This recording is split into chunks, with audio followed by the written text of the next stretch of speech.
Here we have an example of applications of systems of three equations and three variables. We have a bag of mixed nuts, cashews, pistachios, and almonds, and then we're told some important details that are going to help us come up with our equations. 975 total nuts. We know there's 75 fewer almonds than pistachios. And then we know the weights of each of these nuts. 1.5 for cashews, 2.5 for pistachios, and 5.6 for the almonds. Last piece of information is the total weight of the bag. Now notice that one's in kilograms while the individual nuts were given in grams, so we're going to have to make sure we tweak our units when we get to that one. Our goal is to find out how many of each type of nut is in the bag. So I'm going to use that for my variables. X is going to be the number of cashews. Y is going to be the number of pistachios. And finally, Z will be the number of almonds. Okay, now we're going to look at the information that we underlined. We have a total number of nuts. My variables represent the number of each particular one. So the total would be X plus Y plus Z is going to equal 975. So that's my nut equation, total nuts.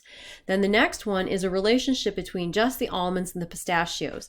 So there's 75 less almonds than pistachios, meaning if I take my number of pistachios and I take away less than 75, that will equal the number of almonds, which is Z. Now, in order to use a matrix, I want to have the variables lined up the same way for all the equations. So I'm going to subtract the Z, add the 75, and get Y. That is a terrible Y. Let me try this eraser here real quick. Make it look a little nicer. Y minus Z equals 75. All right, now the last one, we have the weight of each individual cashew, and I have X of them. So the total weight for cashews is 1.5 times X. Then I'm going to add the weight for all the pistachios, so 2.5 times the number, which is Y.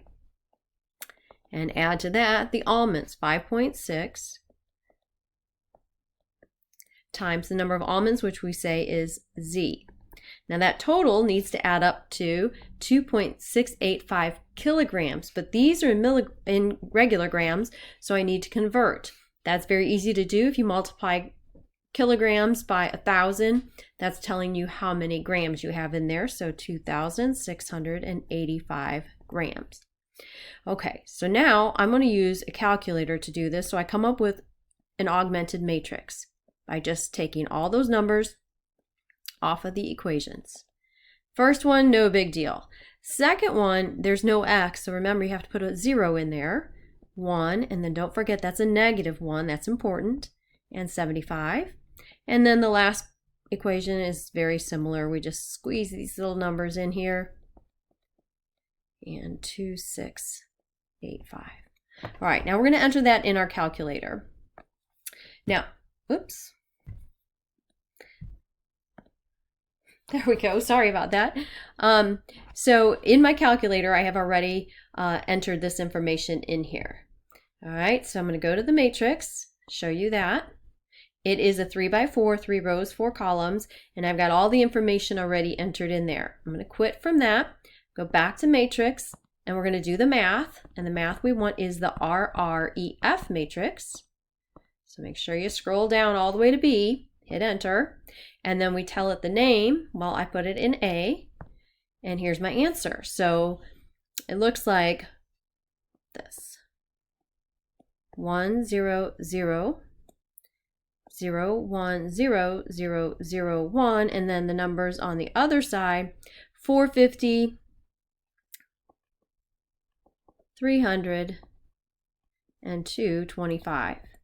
All right, so how many cashews do I have? Well, that's X, so that's 450. And how many pistachios? That would be the Y, so that's going to be 300. And last, the Z here is the number of almonds, so 225. Let me know if you have questions.